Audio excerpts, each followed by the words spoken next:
तलाकशुदा पत्नी बनी आईएएस अफसर। रागिनी की आंखों में बचपन से ही बड़े सपने थे।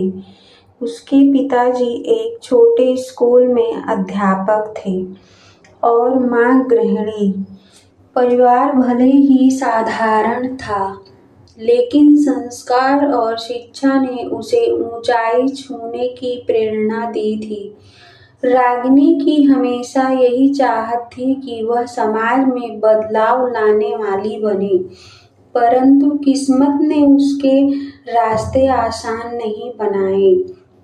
कॉलेज की पढ़ाई पूरी होते ही घर वालों ने उसकी शादी कर दी।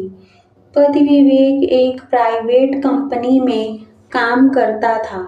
शुरुआती कुछ महीने तो सब अच्छा चला, लेकिन धीरे धीरे विवेक का असली चेहरा सामने आने लगा। वह रागिनी की पढ़ाई और सपनों को महत्व नहीं देता था।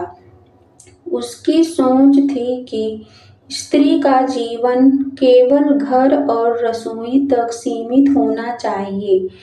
रागिनी का पढ़ने का शौक और आगे बढ़ने की लगन उसे नागवार गुजरती। समय बीतता गया, झगड़े, ताने और अपमान रागिनी की जिंदगी का हिस्सा बन गए। ससुराल में उसे बार बार यह सुनना पड़ता कि आईएएस आईपीएस बनने के सपने मत देखो, ये सब लड़कियों के बस की बात नहीं। धीरे धीरे हालात इतने बिगड़े कि विवेक ने उसे तलाक दे दिया। समाज की नजरों में रागिनी अब एक तलाकशुदा औरत थी। उसने कई रातें आंसुओं में बिताई, पर हार मानना उसके स्वभाव में नहीं था।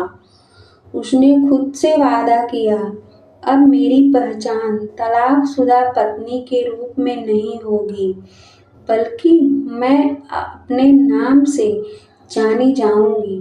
रागिनी अपने मायके आ गई। पिता ने उसे संभाला और कहा, बेटी, तू चाहे तो फिर से अपने सपनों को जी सकती है। मां ने आंसुओं से भीगे चेहरे पर हाथ फेरते हुए कहा, हम तेरे साथ हैं। यह सहारा रागिनी के लिए जीवन का नया आधार बन गया। उसने तय किया कि अब वह सिविल सर्विसेज